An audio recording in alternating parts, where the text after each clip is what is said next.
All right, so are you ready to dive into the story of Daymond John? Oh, absolutely. His journey from like $40 to a fashion empire, it's incredible. Yeah, you know him from Shark Tank, of course. But the FUBU story is where it all began.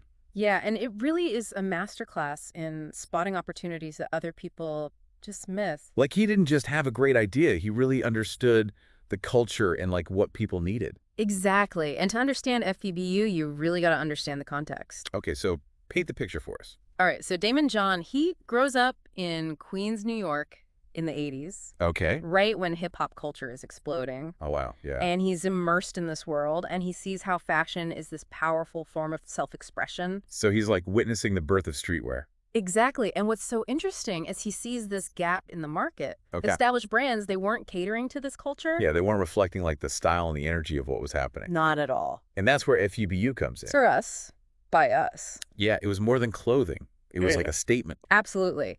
But let's rewind a little bit Okay. to his early days. Okay. John was raised by a single mom and started working really young to help support his family. Wow. He sold pencils, shoveled snow, even worked at Red Lobster. Talk about a diverse resume. Right. It's amazing. So that hustle started early. Yeah. He wasn't afraid of hard work, that's for sure. Seems like that's going to be a theme here. It definitely is a recurring theme throughout his story. Right. But, even with all these jobs, he had this passion for fashion. Oh, really? Yeah, he actually learned to sew from his mother. Oh, wow. And that skill would become like the foundation of his empire. Wait, hold on. He built a billion-dollar brand from sewing skills he learned from his mom. It's pretty incredible. That's amazing. It speaks to the power of resourcefulness, Yeah. making the most of what you have. Yeah. So $40 in a sewing machine. Okay. He starts making hats in his home. Oh, wow. Literally sold his first 90 hats on the streets of New York for $10 each. Okay, so that's the classic entrepreneur origin story. Right. Starting small, hustling, reinvesting every dollar. Yeah, but there's more to it than just hard work. Oh, I'm sure. So how did he, like, break through? Well, that's where his marketing genius comes in. Okay. John understood the power of influencers Okay. before the term influencer even existed. Oh, yeah. He saw how hip-hop artists were setting trends, Yeah. and he knew he had to tap into that. Oh, that's smart. So instead of traditional advertising, he went straight to the source. Exactly. He started building these relationships with local musicians, DJs, giving them his clothes and hats to wear. So it's all about word of mouth and those authentic connections. Exactly. And then there's the LL Cool J story, right? The Gap commercial? Yeah. Yeah, so this wasn't a planned partnership. Oh, really? LL Cool J was in a Gap ad, and without their knowledge, he wore a FUBU hat. Oh, wow. Total power move, guerrilla marketing at its finest. I bet Gap was not thrilled, I don't think so. but I'm guessing that sent sales through the roof. It absolutely did. Like, FUBU was on everyone's radar overnight. Wow. That's the thing about John. He had this knack for creating buzz-generating hype. Yeah. But it wasn't all smooth sailing. Right. I was going to say, what about the challenges? Because building a fashion brand from scratch, especially as a young Black entrepreneur in the 90s. It couldn't have been easy. Yeah. He faced constant rejection, especially when seeking funding. Oh, really? He was turned down by over 27 banks. Imagine that discouragement. It's tough. Yeah. Being told no that many times. It's heartbreaking, but I have a feeling it only fueled his determination. You're absolutely right. Yeah. He believed in his vision so strongly that he even mortgaged his mother's house Wow. to keep FUBU afloat. Talk about a leap of faith. That's putting everything on the line. Yeah. What guts? But then came the game changer, Hey. the Yeah. Macy's deal. All right, so this is where things get really interesting. Yeah, we'll dive into that right after this break. Okay, sounds good. So the Macy's deal, what was it about that was so transformative for FUBU?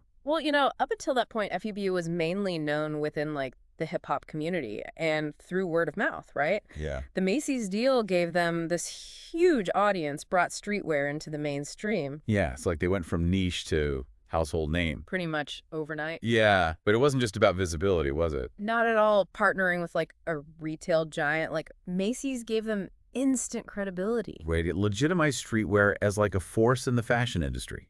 Exactly. I'm guessing it opened up a whole new world, like distribution manufacturing. Yeah, exactly. They were able to scale up so quickly Wow. to meet the demands of this much larger market. Yeah, it wasn't just about like hats and t-shirts anymore. No, they expanded into a full clothing line. So the Macy's deal really was like that tipping point. It launched them into a whole new stratosphere. Yeah, it's a perfect example of how like strategic partnerships can just completely change a business. It's a lesson that John talks about all the time. Yeah. The power of collaboration, finding the right people to help you achieve your goals. Speaking of goals, I'm really interested in his business philosophy. Oh, yeah. He's got this book, The Power of Broke, Yeah. where he outlines these key principles he calls shark points. Yeah. Can you walk us through those? Absolutely. The Power of Broke. It's a fantastic read. Okay. It kind of flips the script on how we think about success. Okay.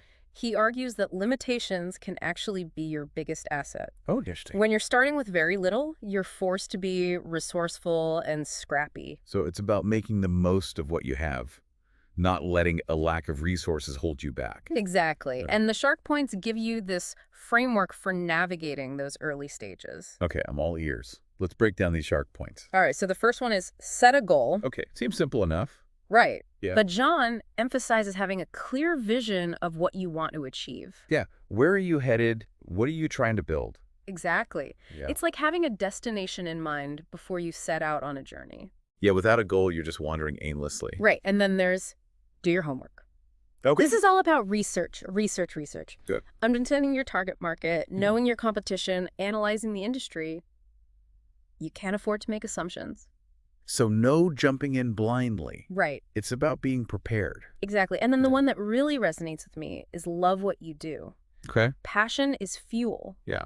If you're not excited about your idea, if you don't genuinely believe in it, it's going to be hard to sustain that energy, over the long haul. You're going to face challenges and setbacks. Yeah, passion is what's going to keep you going. For sure.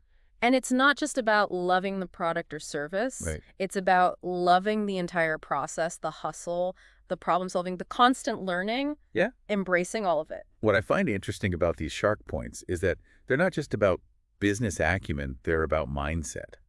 That's a great observation. It's Yeah. about cultivating a certain way of thinking, a certain approach Yeah. to challenges and opportunities. Okay, so we've got set a goal, do your homework, and love what you do. Right. What are the other shark points? Okay, so the next one is remember, you're the brand.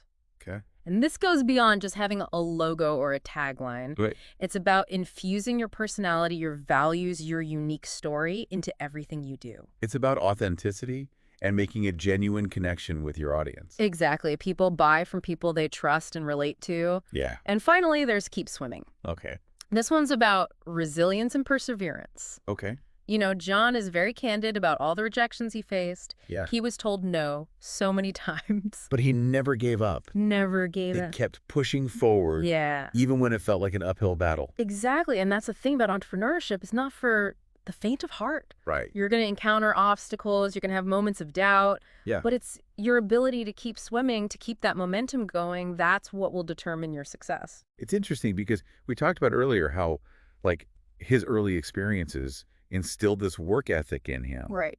And I'm seeing how that same drive and determination played a huge role in overcoming those rejections. Absolutely. It's like those early experiences laid the groundwork for his whole journey. Yeah. He already had that resilience, that hustle, that ability to bounce back from setbacks. So these shark points, they're not just theoretical, they're drawn directly from his life. Exactly. And what's insightful is that he doesn't just tell you what to do, he shows you how he did it. Yeah. He uses his own stories, his own mistakes, his own triumphs to illustrate these principles. It's like he's saying, look, I've been there, I've done that, and here's what I learned. And that's what makes his advice so relatable and impactful. Yeah, he's not just preaching from a pedestal, he's sharing his journey. Exactly, with authenticity and vulnerability. It makes it feel like anyone can achieve what he's achieved if they're willing to put in the work. Absolutely. And one of the key principles that he emphasizes that we see throughout his story is the power of storytelling. Oh, yeah. We touched on that earlier with that LL Cool J story. Yeah. He has this ability to weave narratives that capture people's attention. And create a lasting impression. The Gap commercial wasn't just a random event. No. It became this legendary story. It solidified their place in pop culture. And that's the thing about a good story. It sticks with you It creates an emotional connection. It makes a brand memorable. It's not just about selling a product, it's about selling an experience. Exactly. An aspiration, a feeling. Yeah, and John understands that. He's a master marketer, but he's also a master storyteller. So he's got the shark points, he's got this knack for storytelling and this drive and determination. Yeah. What else can we glean from his journey? Well, one thing he emphasizes consistently is the importance of never giving up. Yeah, He faced so much rejection, but he never let it deter him. yeah, he had that unshakable belief in his vision. Exactly. He talks about turning those no's into fuel Oh, I like that, using those rejections as motivation. to prove the doubters wrong. It's about having that grit, that tenacity, that refusal to accept defeat. I'm sensing a theme here. A lot of his success is about his mindset.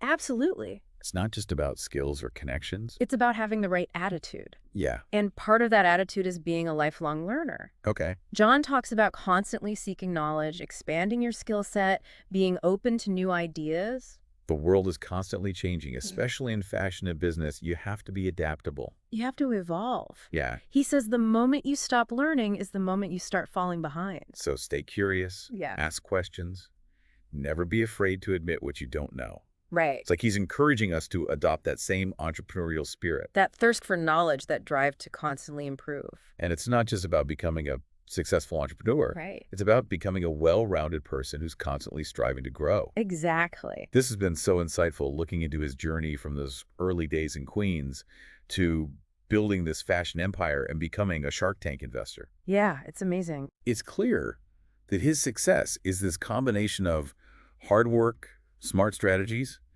and an incredibly powerful mindset. Definitely. But before we wrap things up, you mentioned a final thought for our listeners. Yeah. What is it about Daymond John's story that we should be taking away and applying to our own lives? It's really interesting when you think about it. Daymond John's success wasn't just about him. No, not at all. It was about like tapping into this cultural movement. Yeah, he recognized the power of hip hop and streetwear before it was mainstream. Exactly. And that's what I think is so key here. What's the next big thing? Right. What are those trends that have that same potential that maybe people aren't seeing yet? Yeah, it's about looking beyond the obvious, Mm-hmm. paying attention to what people are passionate about. Exactly. What are the conversations happening online in communities? Yeah, because those are the seeds of future trends, right? They absolutely are. And the people who see that, who understand the potential, those are the ones who will shape the future. It's like Daymond John with FUBU. He didn't just create a business, he contributed to a movement. Yeah, it became something bigger than himself. And that's the exciting part. It's not just about money, it's about doing something meaningful, something that resonates. It really is. So I guess the question is, what are you passionate about? What problems do you want to solve? Yeah. What ideas keep you up at night? Because maybe that's where your own FUBU is waiting. Exactly. It's not about copying him. It's about finding your own way to make a mark.